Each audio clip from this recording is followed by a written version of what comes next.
கொத்தவரங்காய் பொரியல் எப்படி பண்ணுறது பார்ப்போம். ஒரு 1/4 கிலோ கொத்தவரங்காய் வந்து சைடில் நார் எடுத்துட்டு இந்த மாதிரி சின்ன பொடியாக கட் பண்ணி வச்சுக்கோங்க. ஒரு டீஸ்பூனு வீட்டு மிளகாத்தூள், கலருக்காக கொஞ்சமாக காஷ்மீரி சில்லி பவுட்ரு, தேவையான உப்பு, மஞ்சள், கடுகு, ஒரு வெங்காயம் பொடியாக கட் பண்ணிக்கோங்க, ஒரு 4 பூண்டு பல்லை நல்லா தட்டி வச்சுக்கோங்க, கொஞ்சமாக கருவேப்பிலை, கடைசியாக தூவத்துக்கு கொஞ்சம் வேர்க்கடலை பொடி பண்ணி போட்டுக்கலாம். இதெல்லாம் வச்சு கொத்தவரங்காய் பொரியல் எப்படி பண்ணுறது பார்ப்போம். கொத்தவரங்காய் முதல்ல கொஞ்சம் தண்ணியில் வேக வச்சுக்கலாம்.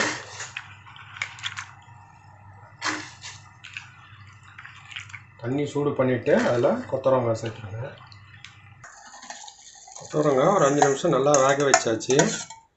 வடிகட்டி எடுத்துக்கோங்க. ஒரு கடாய் எடுத்துக்கலாம். அதில் ஒரு 2-3 டீஸ்பூனு எண்ணெய் விட்டுக்கோங்க.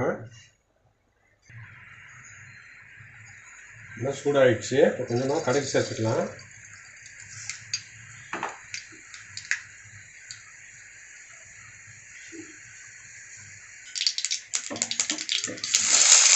வெங்காயம் சேர்த்துக்கோங்க, கட்டி வச்ச பூண்டு, கருவேப்பிலை,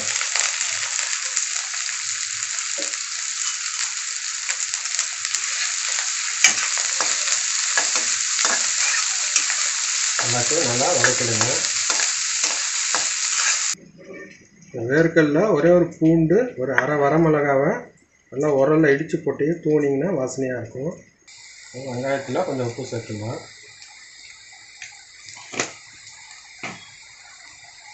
மஞ்சள்,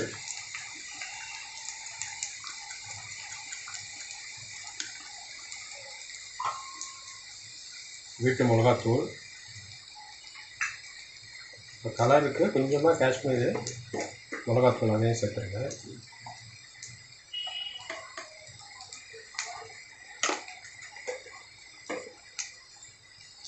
நல்லா கலந்து விட்டுடலாம். கொத்தவரங்காய் சேர்த்து அதையும் நல்லா வதக்கணும்.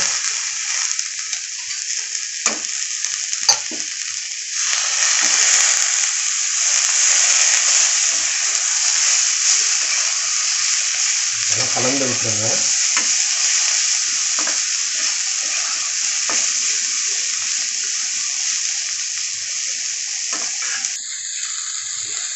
மூடி போட்டு சிம்மில் இருக்கட்டும். ஒரு 3 நிமிஷம் நல்லா வேக வச்சாச்சு.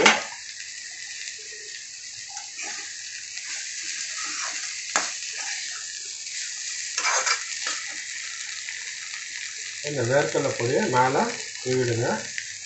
ஆப்ஷனல் தான், உங்கள் விருப்பப்பட்டாலும் சேர்த்துக்கோங்க.